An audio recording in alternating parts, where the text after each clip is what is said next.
Welcome back. Now we're on to tip number 4. Now, don't laugh. Make sure the training you get actually works. Teaching skills that actually work may seem obvious, but please, it may sound like common sense to you, and you may be wondering why I would even mention this. You may be asking yourself, why would some training organisations actually teach skills that don't work? Believe me, some of them do.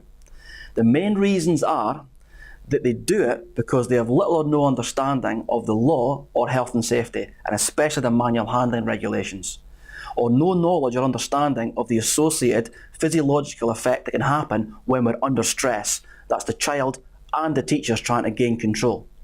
So when undertaking an activity of a physical restraint, in some cases, trainers may invent a technique that presents a nice and acceptable perception to an organisation looking to buy in training. If it looks nice and acceptable, and it's the minimum force, they may be sold unwittingly this training, and actually it doesn't work properly. Now the organisation's liable because they are designed not to cause harm. It's all fair and well having a technique that's designed not to cause harm, but if it doesn't work, that could actually invoke an unintentional consequence, which is causing more problems. So the lawyers actually call that the law of unintended consequences, which basically means that you attempt to reduce a risk by teaching a very appropriate technique designed to cause no harm whatsoever. Absolutely 100% safe, never a problem. But you're actually creating more collateral damage by commissioning a training program that technique doesn't work in the first place, and somebody ends up getting into trouble because there's a failure, there's an injury, or ultimately the circumstances become so severe that the pupil may cause serious harm to themselves or a member of your staff because the hold failed. Holds that fail are not safe.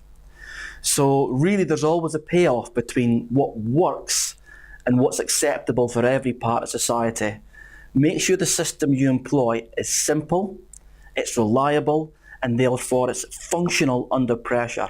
The less choices and holds your staff have, the more reliable and faster the application. We actually only provide 7 holds, which are very similar. And we do that to keep everything nice and easy. Is it safe? Is it effective? And does it work? So holds need to be simple, recalled easily under pressure, effective with the minimum of effort to achieve the aim, safe to reduce the risk to the child and the members of the staff. Well, thanks for listening. And if you just go to the left-hand side of the page, you'll find a link which goes to my book, and if you're interested to find out more, just follow the link.